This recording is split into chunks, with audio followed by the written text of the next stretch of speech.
Hi hello नमस्कार, मी चिन्मय Udgirkar. 104.2 my FM या तुमच्या आवडत्या रेडिओ चॅनलवर एक भन्नाट कार्यक्रम जिद गीता. Hospitality partner Radisson Blu hotel and spa Nashik. Jitendra Tripathi sir, Tripathi study झोनचे जितेंद्र सर, तुमचं खूप खूप स्वागत आहे जिद की कहाणीमध्ये. की ज्या गरिबांना किंवा ज्यांना खरोखर शिकण्याची गरज आहे पण त्यांची आर्थिक कुवत नाहीये, त्यांना घेऊन फक्त आपल्याला क्लासचं काम करायचं आहे या विचाराने तुम्ही पुढे जाता आहात. सर, हे थोडंसं प्रवाहाच्या विरुद्ध पोहणं आहे. मग हे सगळं करत असताना हे तुम्हाला का करावं असं वाटलं आणि तुम्हाला कुठल्या कुठल्या अडचणी आल्या? इकोनॉमिक बहुत अच्छा था, यहाँ पे लोगों का इन्वेस्टमेंट बहुत अच्छा था, लोग एजुकेशन के प्रति बहुत अवेयर थे, लेकिन जो मेन रीजन था जहां से आउटपुट आना चाहिए, जो बच्चा परफॉर्म करना चाहिए, वहां पे नहीं कर पा रहा था. तो पेरेंट्स को बहुत एक निराशा होती थी, बहुत हताश होते थे. हमने उसको धीरे धीरे सॉर्ट आउट करने का. तो पहला मेरा प्लान था कि अगर किसी बच्चे को एम्स में ले जाना है या IIT में ले जाना है तो उसको ग्राउंड से एडमिशन दे. तो मैंने क्लास 8 से इसको शुरू किया, जिसमें हमने IIT फाउंडेशन और मेडिकल फाउंडेशन करके बैच लाया. उसके बाद हमने काम किया कि उस बच्चे का एक फिजिकल और मेंटल दोनों में कैसे डेवलप कर सकते हैं. जैसे क्या हुआ कि अगर आप मेंटली फिट नहीं है या मान लीजिए आपकी बॉडी में पेन है तो आप पढ़ाई नहीं कर सकते. तो मैंने उसको पहले सजेस्ट किया कि आपके ड्रेस कोड से लेके आपकी एक्सरसाइज कैसे आपको अपने आप को स्ट्रांग बनाना है, मेंटली कैसे फिट करना है, क्योंकि न्यूमेरिकल अगर आपको सॉल्व करना है तो मेंटली फिट रहना है, क्योंकि IIT JEE में और मेडिकल में करीब 99% न्यूमेरिकल्स आते हैं. और मेरा एक जिद था कि मेरा जो बच्चा होगा वो हर एंगल पे परफेक्ट होना चाहिए. अच्छा. जब बच्चों के साथ हमने काम किया तो बच्चों के अंदर जब ग्रोथ एक डेवलपमेंट हुआ तो बच्चों ने मुझे सपोर्ट किया. और ईच एंड एवरी स्टूडेंट्स सभी ने मुझे बताया कि I will ready for any question, you arise any question I will give the answer. उन्होंने यहां तक टारगेट दे दिया कि you arise any square related to 1 to 50 I will provide. तो यहां तक एक बच्चे ने मुझे स्क्वायर ऑफ 105 बता दिया. यस, ये बहुत बड़ा बिग चैलेंज है. मैंने 78 का स्क्वायर पूछा, बता दिया. उसके बाद बस जब उस बच्चे को मैंने ओलंपियाड यानी इंटरनेशनल मैथमेटिक्स ओलंपियाड का जब मैंने ट्राई किया उसका प्रॉब्लम, उस बच्चे ने उस प्रॉब्लम को 1 मिनट के अंदर सॉल्व किया, जो कि अर्थमेटिक कैलकुलेशन पे था. तब मुझे लगा कि नासिक में बच्चों के पास बहुत पोटेंशियल है, फैकल्टी के पास भी बहुत पोटेंशियल है. काम करना है रूट पे यानी बेसिक पे. और वो जो बेसिक है वो हमारा जो स्कूलिंग सिस्टम है उसमें थोड़ी सी लैकिंग थी, प्रॉब्लम थी. उस प्रॉब्लम को हमने सॉर्ट आउट किया. हमने बेसिक अर्थमेटिक अच्छे किए, उनका बेसिक लॉजिक सही किया, किसी क्वेश्चन को फंडामेंटली बताया, उसके बाद उसके एप्लीकेशन बेस एक से अधिक मेथड से बताया. अब आप ये सोचेंगे कि नासिक को बदलने में बहुत ज्यादा टाइम लगने वाला है, कितना टाइम लगेगा, कैसे यहां से बच्चे 100, 200, 500 का स्लॉट एम्स में जाएगा या IIT में जाएगा. तो मैं सर आपको एक चीज बताता हूं कि अगर नासिक से रिजल्ट देना है, नासिक एक ऐसा रीजन है कि यहाँ पे बच्चों के पास इतनी पोटेंशियल है कि हमारी टॉप 1000 में करीब 100 बच्चा नासिक से हो सकता है. उसका केवल बस एक है कि अगर फैकल्टी टॉप पे ना जाके केवल ग्राउंड पे काम करें तो मुझे लगता है नासिक का हर एक बच्चा हर एक घर में, अगर वो IIT की तैयारी कर रहा है, मेडिकल की तैयारी कर रहा है या किसी भी सेक्टर में जा रहा है, तो डेफिनेटली वो गवर्नमेंट कॉलेज में होगा और इंडिया के टॉप 15 कॉलेज में होगा. ये मैं बता रहा हूँ. हमें क्या करना है, जो मेरा मोटो है त्रिपाठी स्टडी जोन का, त्रिपाठी स्टडी जोन ने एक सिंपल सा फॉर्मेट बना रखा है कि जो हर पेरेंट्स के लिए कैपेबल हो.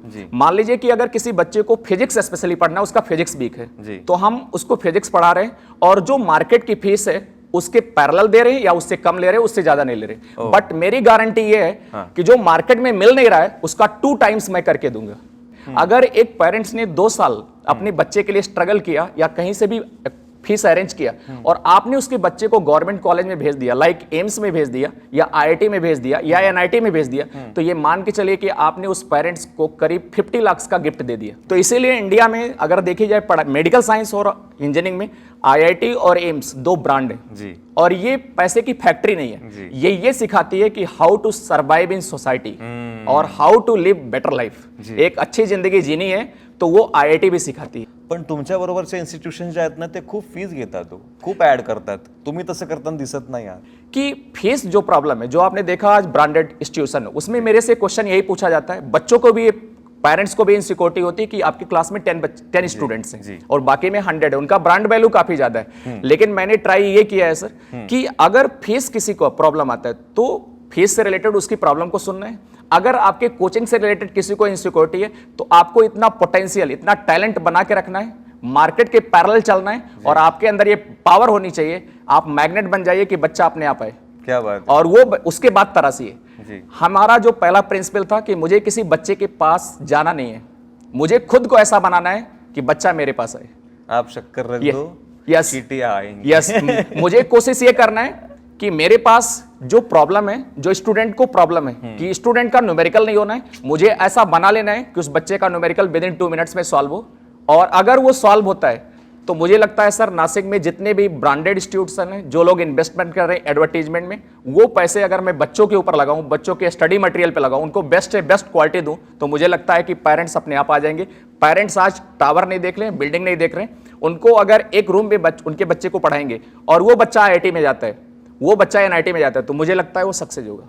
सर आप खुद IIT पास किया है आपने और बीटेक हो आप, तो आप करोड़ों में कमा सकते हो डेफिनेटली। लेकिन इस चीजों से, इस ढंग से काम करने के बाद आपको क्या मिलता है? मैंने एक छोटी सी लाइफ से पढ़ना शुरू किया जी।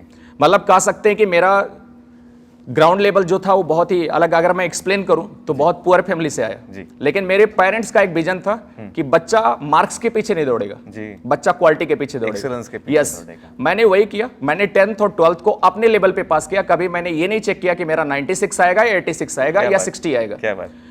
उसके बाद जो मैंने कोशिश की, जैसे कहा आपने IIT, आज जो मेरी डिग्री चल रही है data science from IIT Madras, मैं ये आपके सामने कर रहा हूँ।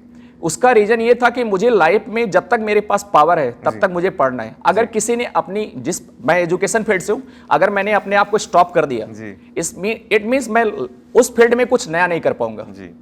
अगर एक एग्जाम्पल के तौर पे लीजिए कि अगर एक बच्चा एक बुक को आज पढ़ता है और उसको 30 डेज आफ्टर पढ़ेगा, तो उसकी इफिशियंसी में बहुत मेजर डिफरेंस आएगा। और अगर मैं इस फील्ड में हूं एज ए टीचर, तो मुझे ईच एंड एवरी कोर्स को ट्राई करना है जो मेरे लेवल पे आता है। तो मैंने डाटा साइंस पढ़ना शुरू किया। ये मैं आपको बता रहा हूं कि मुझे 7 हाई लेवल लैंग्वेज आती है। यस, हाई लेवल लैंग्वेज का मीनिंग एक कंप्यूटर साइंस की। हमारे यहाँ पे जितना भी बच्चा पढ़ता है उसको मैं कोडिंग फ्री में सिखाता हूँ, जो सी लैंग्वेज। यस, ये जो प्लस पॉइंट है, उसकी फीस नहीं लेता मैं, ये हमारे कोर्स में इंक्लूड नहीं है। लेकिन आप मेरी प्रोग्रामिंग देखेंगे तो एकदम टॉप लेवल की होती है, जो मार्केट की डिमांड है। सी लैंग्वेज एक हाई लेवल लैंग्वेज है, प्रोग्रामिंग लैंग्वेज है। बच्चा जब उस पे मैथमेटिकल प्रॉब्लम को कोड करता है तो बहुत अच्छे से एंजॉय करता है, क्योंकि मैं वो जो कोडिंग है मैं उसके माइंड को रिफ्रेश करने के लिए यूज करता हूँ। सिंपल सा आप कह सकते हैं कि वो मैथ्स का प्रॉब्लम सॉल्व करते करते थक जाता है, फिजिक्स का करते करते थक जाता है, मैं उसको बुलाता हूँ, लैपटॉप उसके पास होता है। आज आपने देखा होगा पेरेंट्स का प्रॉब्लम ये है कि बोलते हैं डिजिटल डिवाइस से बच्चा बहुत डिस्ट्रैक्ट हो रहा है, मैं उसको प्लस लेता हूँ।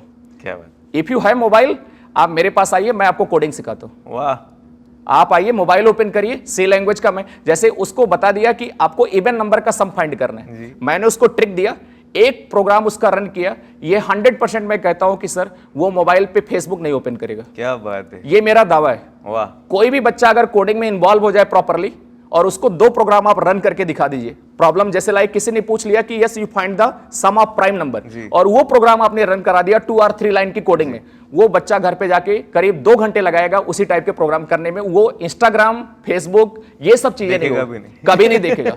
और अगर ये खत्म हो गया तो आप ये मान के चलिए किसी भी फील्ड में रिजल्ट आ जाएगा, क्योंकि हमने अपने वर्क में परफेक्शन है, हमने जो किया है उससे मुझे एक सेटिस्फेक्शन मिल रहा है। तो बच्चे को ऐसा फील कर रहा है। बच्चा आज क्या कर रहा है, फेसबुक पे जा रहा है, उसको डिफरेंट डाटा मिल रहे हैं, उसको रिजल्ट नहीं मिल पा रहा है, उसको वो देख रहा है डिफरेंट प्रोफाइल चेक कर रहा है, बहुत ज्यादा डिस्ट्रैक्ट हो रहा है। तो हमने मोबाइल को भी एक प्लस पॉइंट बनाया। मैं पेरेंट्स को बोलता हूं आप मोबाइल दीजिए। क्या बात है। हमारे यहाँ पे बच्चा आपका इंस्टाग्राम नहीं यूज करेगा, क्या बात है, आपका बच्चा व्हाट्सएप उसी लिए यूज करेगा जो उसको जरूरत है, बरोबर। और वो व्हाट्सएप को ओपन भी नहीं करेगा विद इन 5 to 10 मिनट्स, उसको जब जरूरत है तब ओपन करेगा। आपका बच्चा फ्यूचर के लिए रेडी है, क्योंकि आपका जो डिजिटल टेक्नोलॉजी है उसको वो अडॉप्ट कर रहा है, और आगे चल के एक अच्छा सॉफ्टवेयर इंजीनियर बनेगा जिसकी salary minimum 2 to 3 lakh rupees per month होगा, अगर वो अच्छे से कोडिंग करता है। और जितना भी सिस्टम है वो सब कोडिंग पे है। अगर आपके बच्चे को कोडिंग आती है तो ये मान के चलिए फ्यूचर उसका बहुत ब्राइट है। क्या बात। Yes sir. Sir Tripathi sir, तुम्ही आमचे नाशिकचे रँचो आहात आणि तुम्ही जे व्रत हाती घेतलेलं आहे, तुम्ही आनंद सरांच्या सुपर 30 कॉन्सेप्टवर पण काम करता आहात, तर तुम्ही जे मिशन घेतलेलं आहे सर त्यासाठी खूप खूप शुभेच्छा। आणि नक्कीच नाशिककरांना एक त्यांचा रँचो मिळालेला असल्यामुळे त्यांचा सर तुम्हाला सपोर्ट पूर्ण असणार आहे, प्रेम पण असणार आहे, आणि आय थिंक त्या प्रेमासाठीच तुम्ही काम करता आहात। थँक्यू सो मच सर की या फील्डमधलं तुम्ही खूप छान विजन आम्हाला दिलं, आणि थँक्यू सो मच की तुम्ही नाशिक निवडलेलं आहे। Thank you sir, thank you thank you sir. My एफएमच्या आरजेच्या सोशल मीडिया पेजवर पाहायला विसरू नका जिद की कहानी 104.2 माय एफएम। चलो आज कुछ अच्छा सुनते हैं।